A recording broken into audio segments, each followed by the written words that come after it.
meus amores, bem-vindos à experiência Casa Poema.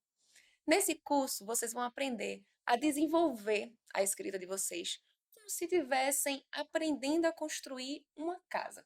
Eu vou explicar como isso vai funcionar, mas para começar, eu quero explicar um pouco de onde veio a ideia desse nome Casa Poema. Quando a gente pensa em casa, a gente costuma pensar num lugar aconchegante, num lugar protegido, um lugar cheio de boas memórias. Então, nesse momento, eu quero que vocês pensem em algum espaço físico para vocês que representa um lar, que representa uma casa, uma morada, uma proteção. Se precisar, pausa o vídeo para fazer essa viagem no tempo, porque pode ser um lugar da sua infância, ou de repente pode ser um lugar presente, pode ser a sua própria casa, e aí você faça esse mergulho. O lugar que eu vou falar para vocês hoje, um dos lugares que representa isso para mim, é, por exemplo, a casa do meu avô, que era uma casa que eu costumava ir no interior quando eu ia visitá-lo, e sempre que eu chegava lá, ele me recebia com muita alegria. Ele tinha um pudim enorme para mim. Então, quando eu penso na casa do meu avô, eu penso nele, eu penso naqueles móveis antigos e eu penso na expectativa que eu tinha quando eu chegava e tinha aquele pudim, e eu fazia: "Vô, tem o meu pudim?". Aí ele fazia: "O pudim tá pronto". E aí eu ia comer pudim, de noite a gente jogava dominó, ele tinha uma vendinha que eu ia lá e pegava os doces, que ele avô que estraga o neto, que deixa a gente fazer tudo que a gente quer. Então esse é um dos lugares que eu penso. E aí, por que o nome Casa Poema? Eu fiz graduação, mestrado na área da arquitetura. E nessa área a gente estuda uma corrente chamada fenomenologia. Nessa corrente tem um dos teóricos que ele diz o seguinte, que habitar é você estar em paz em um local protegido.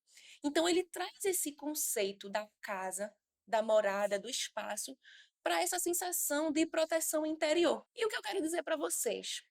A poesia, a escrita, ela é como se fosse uma casa também. Ela é como se fosse um abrigo. É o nosso abrigo interior. É o abrigo da nossa alma. Quando a gente escreve, a gente está encontrando um aconchego para nós mesmos nas nossas próprias palavras. Então, é algo muito mágico. Ainda falando um pouco sobre essa brincadeira do nome, quando a gente pensa numa casa, ela tem vários elementos, né? Tem porta, tem janela, tem telhado, tem parede. E esses elementos, eles precisam ser agrupados, ser combinados para que forme-se a casa.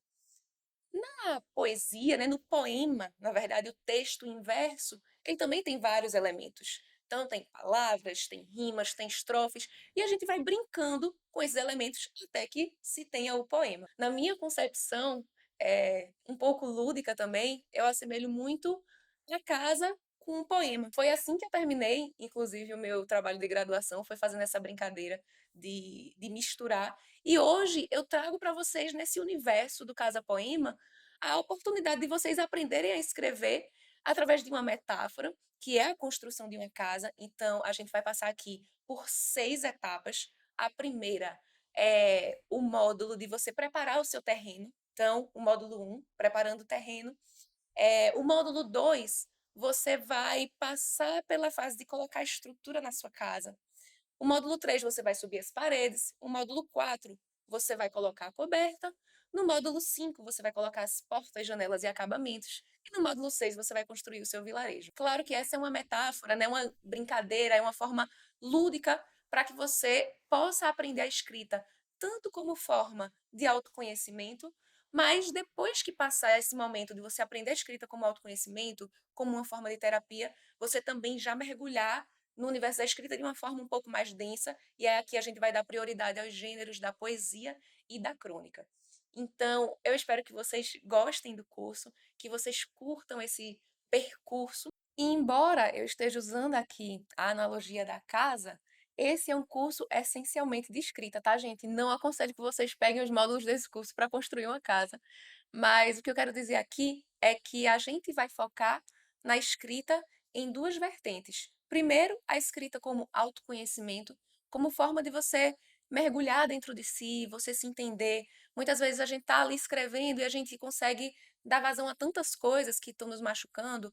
De repente, além de dar vazão a tudo isso, a gente constrói algo bonito, constrói uma crônica, constrói um poema. Então, no primeiro momento do curso, a gente vai focar muito nisso, nessa parte do autoconhecimento, nessa parte de buscar essa leveza interior. Às vezes a gente quer tanto que as pessoas nos escutem e antes disso, o que a gente mais precisa é se escutar.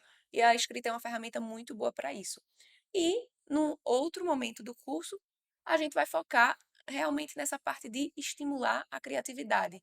Eu costumo dizer que os poetas são grandes dançarinos, que amam tirar as palavras para dançar. Então, quando a gente passa por esse mergulho, esse primeiro momento de entender a escrita como autoconhecimento, como um lugar seguro, como um momento que você vai ter para colocar ali suas ideias no papel, qualquer que seja o sentimento que você está sentindo. Depois desse momento, a gente vai começar a entrar numa fase mais de construção, né? Vai começar a subir as paredes da casa, vai começar a colocar a coberta, vai começar a brincar mesmo com essa palavra, a aprender algumas técnicas, a entender um pouco do seu estilo, a entender um pouco da sua identidade, mas que, no primeiro momento, eu não quero que vocês pensem no formato final da casa. Eu quero que vocês mergulhem dentro de si e se preocupem mais em explorar os sentimentos, em usar essa escrita como uma forma de autoconhecimento, e depois que a gente vai pegar essas palavras e vai começar a brincar um pouco mais, a explorar técnicas, a investigar um pouco do nosso estilo, e aí a sua casa vai estar pronta. Eu espero vocês no primeiro módulo.